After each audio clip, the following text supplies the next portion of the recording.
And then how is it connected with other amino acids? An amide bond. Well, that's not. How many amino acids are there, by the way? 20. You have all of them in your head. Yeah, and they come in DNL form. Shocking. Yeah, sometimes we get on autopilot. This is sugar code discussion. Read what it's asking you. That's what it was asking. That's what you should have been answering. Okay? You can give me extra information, but by sure, give me the information you're being asked, right? All right, you guys are amazing. Let's go forward. There is an activity on Monday that we will talk about. It will not take all of class. We will be talking about this study here dealing with childhood asthma, and it's linked to fat-soluble vitamins. So over the weekend, you can read it. Is it a short read? It is a very short read. Okay? So make sure and pull that up. It should be enjoyable. It's totally in your pay grade to read that one. You'll be like, this is easy compared to some of the others that we've read. Okay? All right. So, chapter 10, our goal is to finish that up on Monday. So it means that's why it's 0. And then that means when we come back, we're working on chapter 11 material. So, wow. Have we learned anything yet? I hope so. Remember that this is our reference page. This is what we're going to be talking about. We've done some of the foundational material for this already. So you should know solubilities. You should know about how we name certain free fatty acids. What about it? Yep, ask away. Do we need to know specific values for solubility and melting point? Or No, just the trend? please. Just generally what happens in terms of it. Okay. If I increase chain length or degree of unsaturation, and which one's the bigger player? And you should be able to answer that degrees of unsaturation definitely is a major impact, right? Okay, good. We talked about trans fats. This is really where we were hitting. You guys, I'd love to spend lots more time here, okay? We just don't have it, right? But trans fats, are they still affecting our diet today? And the answer is yes, and they are a problem. Okay, this was non-trans fats enzymatic interesterification. We use an enzyme, and I take saturated fats, whether they're from plants or whether they're from animals, and I chop them up with an enzyme off of their tag. And then I also use ones from unsaturated fats, usually from plants. I mix them together, and I have unique mixtures, which then I measure the properties of, and I end up with something that allows me to create something like margarine that's not created with partially hydrogenated or fully hydrogenated. It's just created, okay? And we can do that. No trans fats. Totally achievable. Of course, when I heat it up, is there a possible problem? Yeah. Oh, yeah, they're very likely. But nevertheless, that's really what we're talking about. Okay. All right. So tags are our first one. TAG stands for a triacyl glycerol, and acyl is that fatty acid that we just drew one of, okay? And many of them, in fact, most of these are solid. Some are oils. This is where you store your body fat. They're less dense than water, and they have all those ester bonds in it, right? Okay. You know why these form, right? What's this called? Micelle. Why did that form? Hydrophobic. Boy, you guys are going to be ready for the upcoming exam. Awesome. Okay. There's a tag. Could you be able to draw a glycerol with ester bonds and all those in the right place? Yeah? Okay. Let me be honest and transparent, as I try to always be on the upcoming exam. Someone's going to miss a tag trying to name the fatty acids, and the reason they're going to miss it isn't because they don't understand how to name a fatty acid, and it's because they're gonna be looking at a tag and they're gonna wonder, where is carbon 1, 2, and 3? And the answer is, it doesn't matter except for one's definitely in the middle, right?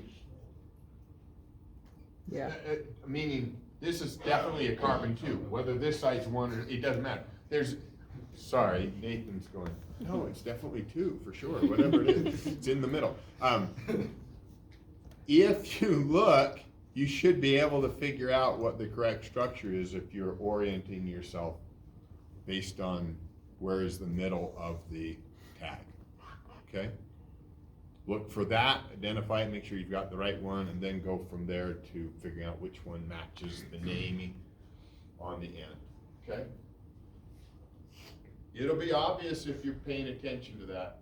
If not, somebody will be like, I'm so lost, I don't know what to do. Think about it and you'll work, okay? Here's one of the big deals that comes out of, really should have been your general chemistry 105 class, okay? How do I figure out the oxidation state of carbon? And why would I care about that? Because the next thing that you go to, if you're going forward in biochemistry, is to figuring out metabolism. And overarchingly, what's gonna happen is we're going to have, how do I get energy out of these biomolecules, or how do I make these biomolecules? Fats are more reduced or less reduced? What do you think? More reduced. More reduced, meaning if reduction involves gain of what? Electrons, and electrons essentially are equivalent with energy, that there's a lot of energy stored in a reduced hydrocarbon structure like a fat. Actually substantially more than others. And in the process of gleaning that energy out of molecules, what I'm really going to do is oxidize it, okay? And in that process, I will literally be adding oxygens to it, eventually to make all those hydrocarbons into carbon dioxide, right? Which then will exhale. So how do I determine that? Well, at the end of the chapter is this beautiful little discussion, right? Where we talk about what we're gonna do, okay? Draw your Lewis structure, yada, yada, yada. But what we really wanna know is, what's the valence electrons that they have on the actual value? So for carbon, what would it always be? 4. And how many electrons are assigned? Now, really, when I'm examining such a scope right here, okay, if I'm looking at these hydrogens, do these hydrogens, now, if I went to the old classic rules, I'd know the hydrogens are a +1, yada, yada, yada. But if I were looking at those hydrogens, which is more electronegative? The carbon. The carbon or the hydrogen? Carbon. Carbon. It's not a big difference. That's why we usually don't make a big deal of it. But the electrons prefer the carbon. So I have, in this instance, the carbon's 4 valence electrons, and we assign all 8 to it. Oh, so that's as reduced as I can get it. It had all 8. Does it get more than 8? Nope. So that's the game. But when I start adding oxygens to it, what's more electronegative, the oxygen or the carbon? The oxygen. Yeah, so in this case, looking at something like this, all of these on the oxygen are owned by the oxygen. All of these owned by the oxygen. But this one gets to share one in the bond with the other carbon. So it had 4, it really has 1 assigned, not 2 because it's sharing. And so it ends up with in that case, a 4 minus 1 plus 3. So that said, we should be able to easily do these sort of games, okay? Now, take a look, work with your table. I'll give you 3-4 minutes, work through just several of these combinations, make sure everybody's able to do this. What is the oxidation of some carbons? Make sure that they understand what you're doing and you understand what they're doing. Is the total number of electrons they own? It's valence electrons minus assigned electrons. minus. So what they should have versus what they do have. What they should have versus what they do have. I always think of it as what they brought minus what they have right now. So they brought 4 to the party, and then depending on who's more electronegative, they don't necessarily have that 4 anymore. So the red carbon, I think it's 4 minus. Carbon has So has 4. So methane bed 4 minus 7. has 8. They brought 4, so it's 4 minus 8 is -4. For ethane, it's got 7, right? Because there's 3 carbons or 3 hydrogens that it takes 1 from, and then it shares equally with the other carbon. So it's 1 for that, and then 2, so it's 7. So it's -3. For How lone ethene, pairs like notice that there's 4 carbons or 4 electrons that they're sharing equally, so that's 2. And then the 2 and the 2, so that's 6. so in like ethanol, So you have 4 minus 6 is minus 2. in the oxygen and ethanol. And then when you start getting into stuff like the ethanol, where the oxygen is there, the oxygen will take 2 electrons away from it. So ethanol, the So, oxygen would for have instance, the red carbon has 1, 2, 3, 4, 5 that it has. So it's still gonna be minus So it's -1, yeah. Because it shares 1 equally with the carbon. It gets 2 and it gets 2, so that's 5. And then those 2 on the other side are actually belonging to the oxygen. Yeah. Like it's charge on it. This is my favorite part of that. And then acetylene actually is the same charge. really. So it's like Same oxidation anyways. Yeah. That's pretty interesting. So that means that if you have a triple bond in alcohol, it has just as much potential energy it's just as much oxidation. It's the same oxidation numbers for the carbons as something like an ethanol. Okay, Except for you don't have we've devoted a couple minutes oxygen to in there, answering that to question. make things hard to And attack. at this point, anything that you see up here that doesn't match up with something that you're looking at, if I were looking at the pink one and asking what's the oxidation state, then I welcome any last minute questions, but if not, let's go back on track and learn some other cool things.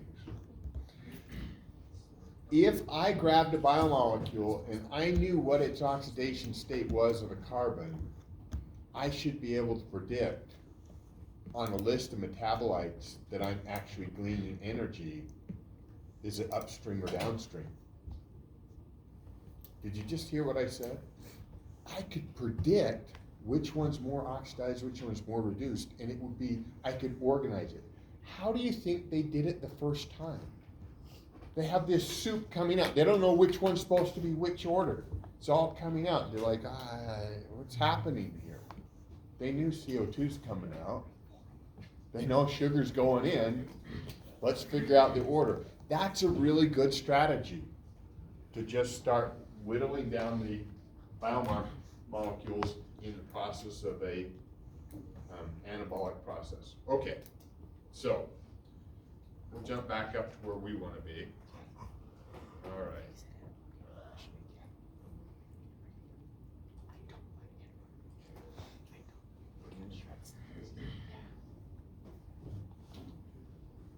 Oh, wow. And yet it was green. Why? Because I asked you what in the study guide. Good question. Really what I'm asking in the study guide is 5 point, I lost it somewhere. I lost on 5.1. What are the active roles, and then inactive roles would obviously be the other side of that for different fats, okay? So when you're thinking of different fats, what are the active roles? And so we're starting to talk about things like pigments, we're starting to talk about membranes, we're starting to talk about storage. What are those roles? Yeah. So yeah, I was just about to ask about how you so an active function is something that the lipid actually does. Something. Okay, so it like makes something happen that when it Yeah, exists so otherwise, obviously if I have a sterol acting as a hormone, it's actively doing something. okay, If I say it's a pigment, Is it actively doing something? No. Absolutely, because what was the purpose of the pigments in the plants? Oh, it helps you absorb light better. It does. I'm using it as part of my antenna receptors for collecting light so I can do photosynthesis. That's entirely why they existed there. Oh, that makes a lot of sense to me. If it's a membrane, does it have a purpose? Oh yeah. Yeah, it definitely has a purpose, right? So there's different roles, and yeah, what's active is kind of a squishy thing, right? Is it doing something or is it in Not. place? But yeah.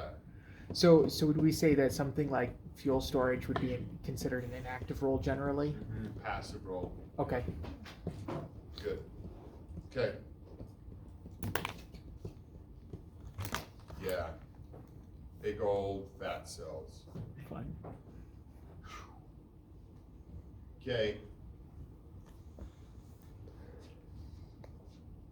C16, C18, saturated fatty acids.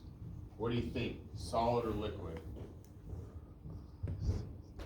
Solid if it's saturated. Well, if you're talking olive oil, Well, what the heck? the liquid. Oh wait, well how much was the saturated in there? Oh, I see. Yeah, but how much was the unsaturated? Oh, okay, I understand. Okay, oh, now you understand the chart, you guys? Butter, oh, you got it. Oh, beef, oh, that's animal lard, okay. So, all right, so. Is learning to read data an important attribute? Yes. It isn't this, a lot of times we don't spend any time doing it, we just assume you can do it. I look at it and go, there you go, and you go, I don't know what I just looked at. Acetylpalmitate right there, cool looking hexadecyl hexadoinate. This is very common in sperm whales, in their heads. Wow. They have the ability to use that. There's a wax for you. That was, by the way, we powered all of our cities with whales for a long, long time. And then what did we find? Petroleum oil. You know why we stopped killing whales? Because we found we could mine it from the ground. Cheaper. Yeah, stuff. I love whales, they're awesome, but that's why we did it.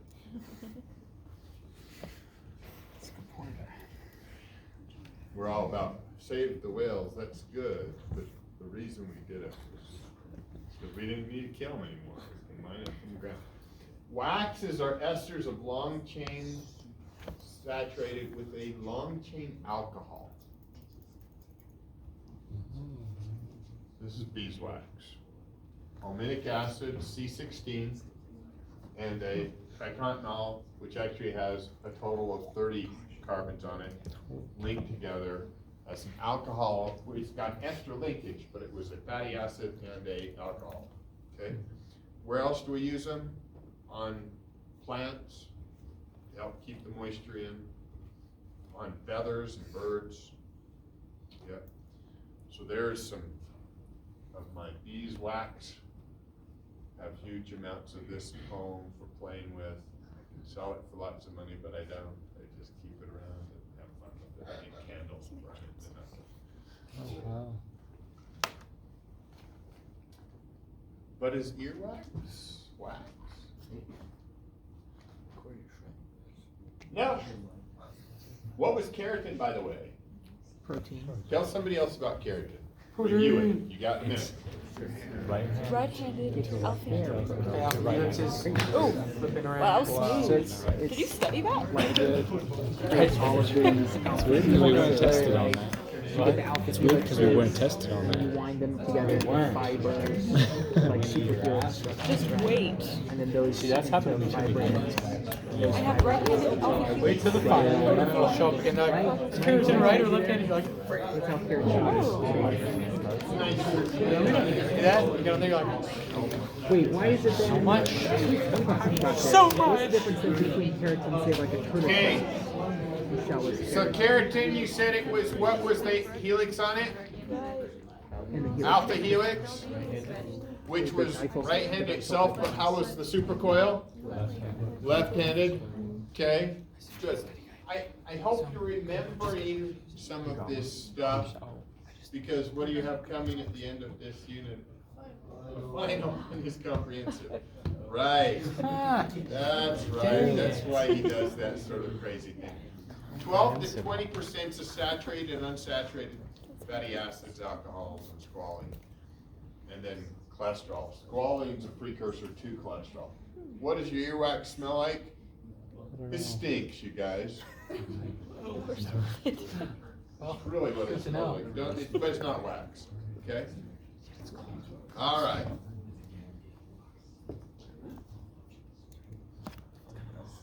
Yeah. It's a phospholipid. Instead, now I got two acyl chains and a phosphate on the other alcohol of the glycerol that then comes in. And then I'll put some head group. Now pay attention to the head groups here, okay? What I'm looking at is what you just saw on the previous slide. That blue spot is. So this is what we're talking about. This blue, this X, off of the phosphate. Okay. This is two fatty acids. What is on that blue? And the answer is, if it's just a proton, we call it phosphatidic acid. Okay, it's essentially just a phosphate group on the end. If I've got this one that's got, wow, two, this one's really not counted. It's these two right here, and in a amine group, it's an ethanolamine. So it's a phosphatidylethanolamine, because that's off the phosphate. Phosphatidylcholine, so a choline, two of these and a nitrogen with three methyl groups. A serine, yep. That's serine. Is that really the same serine we saw before? Yes, it is. It's an amino acid, serine, we just stuck it there. Another glycerol? Fascinating. A sugar? Fascinating. Something called the cardiolipid. Now this is actually taking the glycerol. So I've got this glycerol here, I've got the phosphate, I've got another glycerol. And then I actually put a whole other phosphate with its glycerol on it here. So this is called a cardiolipid. And is it big? I assume so. Yeah, it's big. They were really hard for the early guys that had to do this. So every time I go to a fatty acid and I'm at a conference, all the guys that are old, like my boss, they're all about, oh, you found cardiolipins, you analyzed those, because it was so hard for them to do. They struggled, they broke apart so easy. Just discovering them was a major landmine. And it's really very, very easy for modern tools. So they get really excited about cardiolipins. They have a role biologically, but they're not all that hard to analyze. Okay. So phosphatidylcholine, major component of eukaryotic cell membranes. That might be good to remember. E. coli can't synthesize it? That means that their membrane would look different than mine. And it does. Okay? So, ether lipids. Phosphatidylethanolamin's. All right, so there's an ether lipid.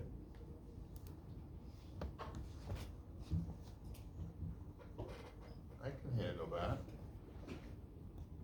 What would I have used to make an ether lipid? Couldn't you have started with the ester and then reduced it? I could. Yep. Or what else could I use? A fatty alcohol. Oh, yeah. Yep, either one. In the case you're looking, why do you think it was a reduction event? Because it's got the double bond. Yes, right. Good. Okay. Half of your heart phospholipids are these. Because it's an ether, does that make it more stable? It does. Okay. So, did everyone catch his question? He asked the question which you should have known coming out of organic chemistry, but you might not have. Is an ester more stable or an ether more stable? That's really what he was asking. And the answer was? The ether. The ester is more vulnerable for an attack. And when you think about where you were attacking backside of carbonyls over and over, you're thinking, yeah, that makes a lot of sense. That's a really vulnerable attack point. Okay? So both can break up, but that one's your more vulnerable. So does that help explain why we see those ether lipids in muscles like your heart that do a lot of work? Or is that unrelated? No, it is. It is related? Okay. That's cool. The real ethers that were the archaea ethers that I wanted to show you was ones like this. Okay? Now, you'll recognize this group later as the terpenoids, but these are ether lipids. These long things right here actually are spanning the entire membrane. So I have two, essentially, phosphate groups. These are on the opposite sides. This is on the inside of the membrane and the outside. So do they have a a lipid bilayer? No. By and large, no. They're using this to span the entire distance. If I were an archaea and I'm living in a hot spot, that'd be a great place to do that. Why? Stable. It's very stable. It's not likely to melt apart. This is really a stable structure. Able to live in degrees like 100 degrees. This guy, Walid Makaya, he's my bud. Okay? He's from Egypt. Yeah, we hung out together. Remember, in the wintertime up there in Montana, he would take his hat off, go stand in the sun because he needed his vitamin D. You know, he's a great guy, good friend of mine, okay? Yeah, so these type of work, this is at the institution I was working at. I knew these guys, we were good buds. All right, so ether lipids, you got the idea. Now we're gonna switch gears from our tags. Then we went to our phospholipids. We talked about our archaea ether lipids, and now we're coming back to our sphingolipids. Okay, well, what's a sphingolipid? Something that was so crazy we didn't know what they did, so we call them weird like the Sphinx, because we didn't know what it was all about. Okay? Difficult to understand their function. There are 60 different types, yada, yada, yada. Okay? So these are the sphingolipids. Backbone's not a glycerol. There's no glycerol in this guy at all, okay? And amide linkage, better see if we can figure it out. So here is my backbone right here, and it's got an amide bond. So looking at this sphingosine at the top, okay? It's not important that you pay attention to what's in yellow, that can vary, but the sphingosine piece at the top, that was combining a fatty acid right here and an amino acid. What amino acid? And if you're counting, how many carbons would it be? So count this one, 1, 2, 3, 4, 5, 6, 7, 8, 9, 10, 11, 12, 13, 14, 15, 16, 17, 18, 19, 20, 35. That's a long guy.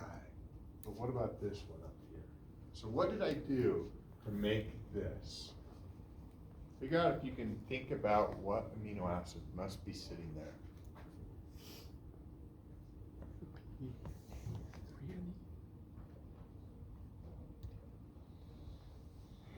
We went from. There's no glycerol there. There's an amine. There's now an alcohol. And on this other end, there's something that looks like it was connected to a phosphate, but it's probably an alcohol then, right? Yeah. Be a good guess.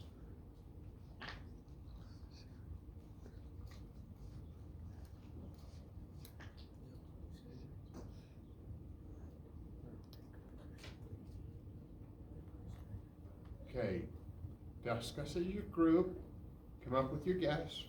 This isn't magic. You're thinking of threonine? You know that there's an amino acid sitting there. What amino acid must it be? That's definitely Makes the most Yes, you're right. You're right. How many have alcohol? Lysine. Yeah, I don't think it's a tyrosine. Are you sure? I can see that. Are you sure? I can see it. yeah, if you squint. So it's So sideways. serine is the only thing, but it could be anything. I guess. Serine? And it's just not showing it that way. Yeah. Probably sorry. And the C. Okay, what were our Okay, three yeah, alcohol yeah. groups on our amino acid? Tyrosine, we eliminated that one. What? What were the other two? Serine. Serine and Threonine. threonine. Which one was it? Must be serine. Good guess, you guys. I was worried you might not make it, right? Oh, okay, so just like when we looked at these ones with the glycerol phospholipids and they have this head group, now we get to the sphingolipids and they also have head groups. Wait. That's called a ceramide, but this is a phosphocholine. Did we see choline before? Yeah. We did. It was 2 carbons and a nitrogen with 3 methyl groups. It's the same thing. Only it's bringing a phosphate with it. This is just a glucose on it. This is a couple of di, tri, or tetracyclines. These are some other sugars stuck off of it. So these are fairly common head groups. By the way, you totally nailed that, right? There's what we've got. So there's your value of your ceramide, your sphingosine.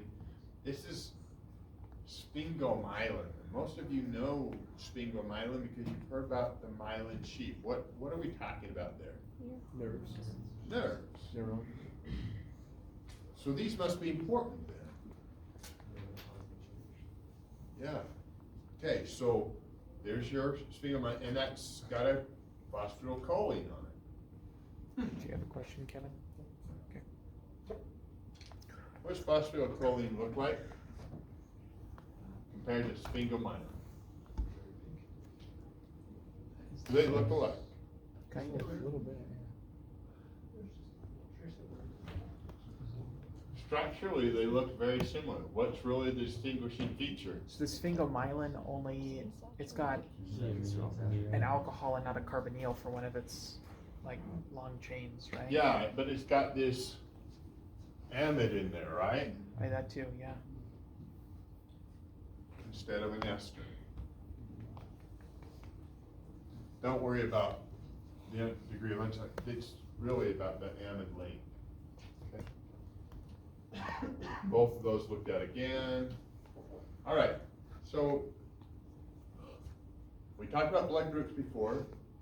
We talked about sugars on the surface of them, and you knew it was on a fat, because that was actually on the red blood cell membrane, right? Yeah. So,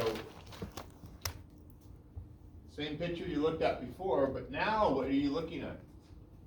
Sphingosine, fatty acid, and sugars. Your A, B, O, right? So now you feeling like you understand what we're talking about when we talk about blood groups? Yes. And that's sitting right on your membrane of your cells. Okay. All right. Yeah, we don't need to know about your rhesus factor, but it's still cool. You should probably study that if you're really gonna understand. Go ahead. I'm just trying to make sure that I have this in my head that it's clear. So the sugar chain coming off of Yeah. your red blood cell that determine your blood type, that's the head group? Yeah. Of your- So it's been added to the to your- phosphate, right? Mm-hmm. Yep, so there's a phosphate sitting there, and then there's this on your head group, so that's, or just a sugar, in this case, it's just a sugar, there's no phosphate. Thank you. Yeah, no, you're doing great. So hopefully that all makes sense to you. We can go forward. We gotta keep going. Just keep switching gears. So this is a phospholipid, sits in your membrane. And there are enzymes that are capable of cutting them up. So we'll call them lipases or phospholipases, depending on where we're describing the cut, okay? In this case, I have a phospholipase A1, A2, a phospholipase C, and D. This is cutting off the sugar group. This is cutting here to cut the phosphate and sugar off. This is cutting out on the glycerol, that second position. This second position is almost always unsaturated in your membranes. And the degree of unsaturation it is a big deal going forward when we start running to omega-3s, omega-6s, omega-9s. It matters because that's part of your trigger, okay? So phospholipase A2 is helpful in understanding that. This is talking about some different disease, and this has to be dealing with breakdown of those molecules and can you turn them over in your membranes to rotate them or not, okay? And they throw it in here. I really think we should throw it in next chapter when we're talking about membranes. But if you get a defect in not being able to break down these molecules, you end up with diseases. Like, for example, I'm going to point out Tay-Sachs. Anyone know what Tay-Sachs is? It's a disease that exists, obviously, in the exchange of your lipids on your surface of your cells. It's really high in one population. What population is that? Say it, Lee, you got it. Jewish. No, this isn't. That's all it is. Now, why would it be so high in a Jewish population? What do Jewish people do for thousands of years? Marry in the family. Covenant. Yeah. Covenant. We could call it inbreeding, marrying the family. Wait, why should you do missionary work? Spread the covenant. Because you want to marry the covenant. Got to increase that pool.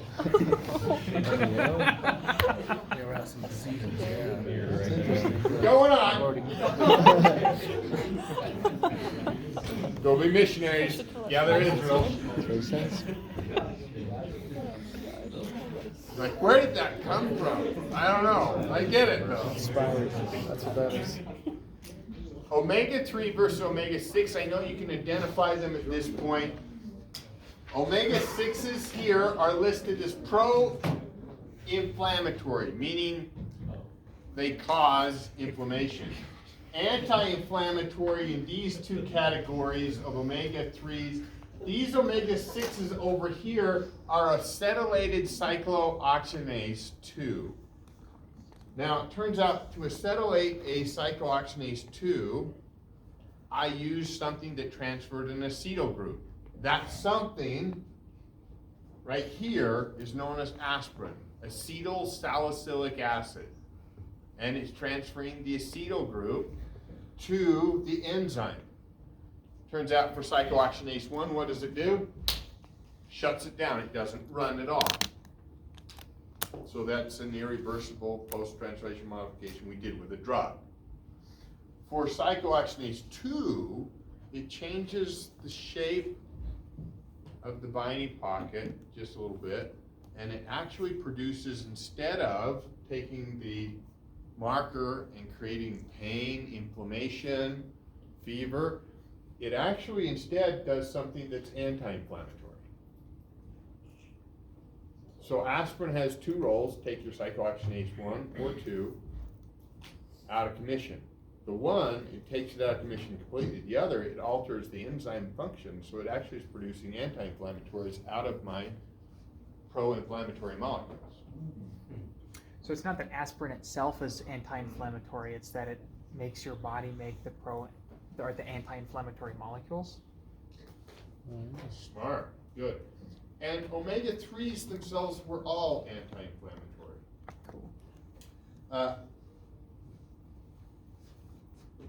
over here, this RV, so this is part of my expert. So I go to conferences and we talk about inflammatory and pro-inflammatory markers on the eicosanoids.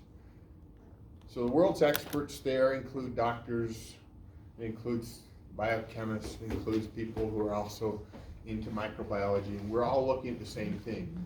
Turns out that cancer is affected by these markers. It turns out that heart attacks are affected by these, that rebuilding your cells is part of that. So a resolvin is what that RB is standing for. So I start the inflammatory process and I want to resolve it. And so resolvins are important, and the omega-3s are that game. So the phospholipase A2 that you just looked at comes in and carves off that molecule. In this case, it's an omega-6, arachidonic acid, one of the major inflammatory markers, okay? So there it is, at 20 length, 4 degrees of unsaturation, cut it off, and that arachidonic acid is then modified by a cyclooxygenase. What must a cyclooxygenase be doing? Look at all those downstream products, think what it must be doing in a word, cyclooxygenase, and tell me what you see. Cyclizes it. And then oxidizes it. So a COX-1, COX-2 anti-inflammatory, that's what they're doing. There's enzymes responsible that you just looked at.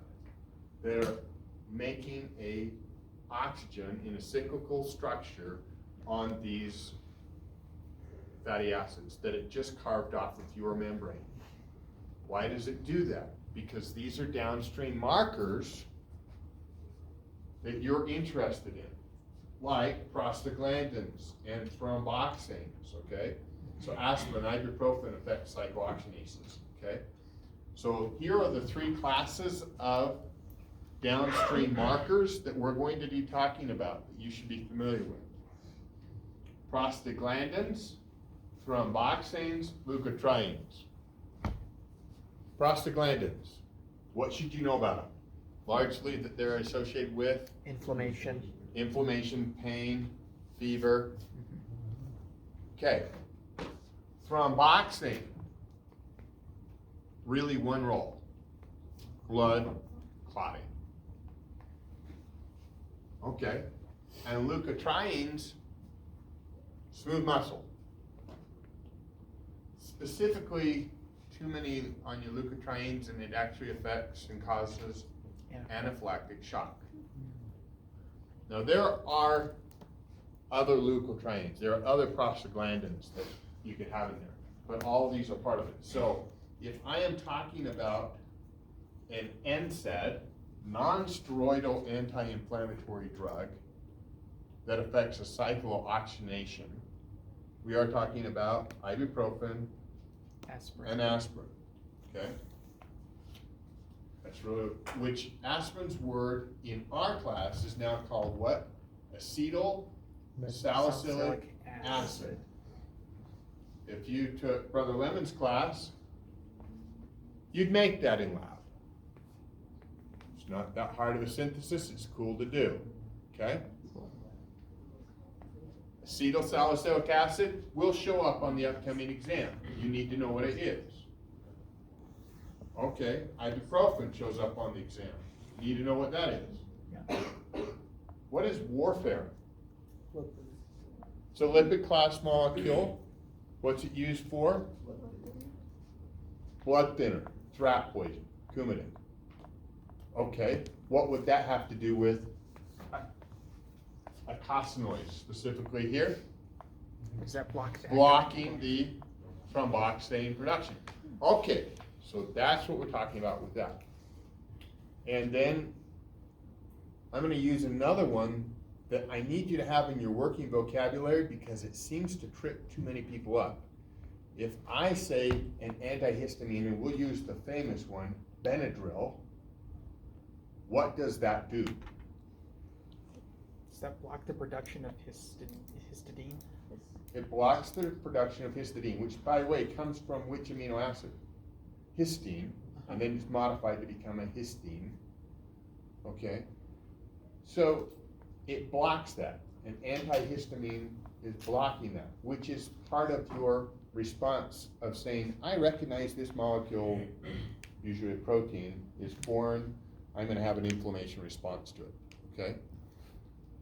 If we want to block that histine, that's your allergies. Okay? So that is not any of these, by the way. Okay? Isn't that further? It's further downstream from prostaglandin, right? Histidine. Yeah. Okay. But does it affect upstream? Yeah. Yeah. We'll talk about it. Okay.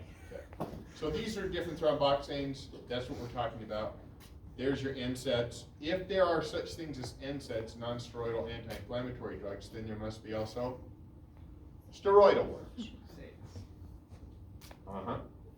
And these block what?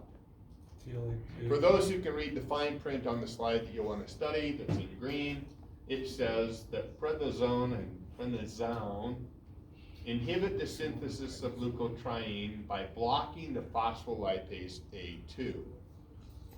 Wait. Phospholipase A2 did what? Made the arachidonic acid. Cleaves off of the membrane on the that phospholipid. It cleaves off that second position. So in that case, what would these steroidal drugs also block? Everything downstream. Would it block my prostaglandins? Yes. My thromboxanes? Okay. 2-second story. Cool. But its point is to help you remember what I just said so you get it right on the exam. I have an uncle that just passed away, okay?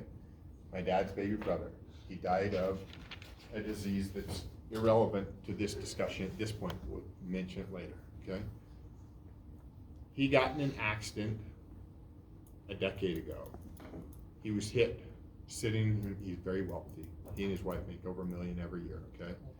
Sitting in his long, 60-foot motorhome with like another 40-foot trailer with his Lexus on its elevator and he's just wealthy, okay? He's at a pullout and some truck driver falls asleep and slams into him and crushes it all the way up. And it messes up his spine. So he's in pain all the time, his back hurts, okay? Congratulations. Nothing that he's taken was able to stop the pain. And then, at one point, he actually gets in trouble, eats some food, and he finds he's in anaphylactic shock. They save his life, and the doctor gives him, as he's bringing it down, what drug? The steroidal, which prevents creation of the leukotriene class. And for the first time in like 5 years, he says, Doc, I don't know what's really in this drug, but you only gave me 3 days. I need more of it because I don't feel pain when I've been to everybody. Now I don't feel any pain. And the doctor said, no way. If you were the doctor, why can't you give him that drug? Natalie? They're not addictive. If you block the arachidonic acid, which is what we're doing, you do block the prostaglandin, which causes the pain, but we're also blocking the thromboxane. We're blocking everything. Yeah. We're actually blocking your whole inflammation response. We're blocking everything that responds to your immune system. We essentially just immunocompromised you. You can't give it to him because he's going to die. He needs to be in a bubble after that. Okay? It's a no-go. You get a cut. You can't clot. Understand the drugs you're working with and what you're doing. Okay, cool. Yep. Prostaglandin is also involved in contraction of the uterus, blood flow, sleep-wake cycle. Yep, they're involved in a lot of things. Yep. Warfare, and we talked about. Okay. Wow. You guys, why the omega-3 craze? I'm going to cut this down really quick. I'm sorry, I could speak on this for like 2 hours easily. There's a trend in our world. This shows what's called a unsaturated fatty acid, okay? My PUFAs, okay, highly unsaturated fatty acids, which include my omega-3s that I'm interested in, are correlated with chronic heart disease. Now, they've done some awesome studies that actually say they don't believe this, and people are not 100% sure, because if you supplement with it, does it actually change it? But here's the diet. People who eat these diets that have high levels of these unsaturated fatty acids in them end up having what about their lifespan? They live longer. So I went to Okinawa, centurions everywhere, okay? You go over to Japan, you go over to Mediterranean diet, Greenland, all of these people living, what is the deal? So these are different diets, these are the ratio of omega-3s to omega-6s. It's that ratio that we care about.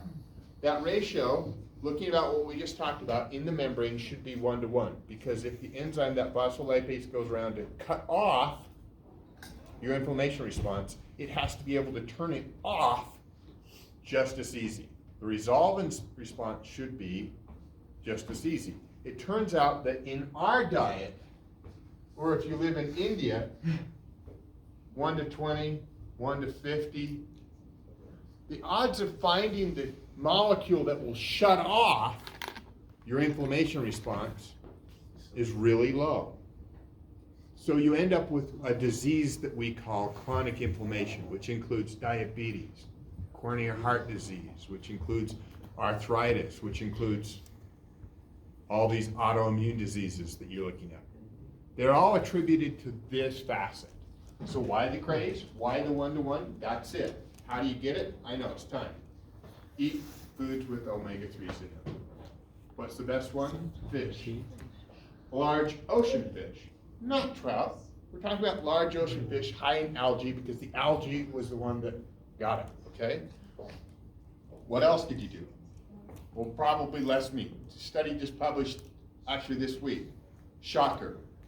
Plant proteins, longer life than animal proteins. Shocking. Fish, flaxseed, if you're totally allergic to it, walnuts, which ones have high omega-3s in them, okay? Yes, a whole bunch of articles online that you can read about. Some of them are old. There are others you can look up. This is why we do omega-3s, because they do amazing things, like Keep you alive. keep you alive. They also make you smart. Hey, yo. Yeah, we'll see you guys on Monday. Read the paper. We'll come back and we'll fly through the rest of the chapter.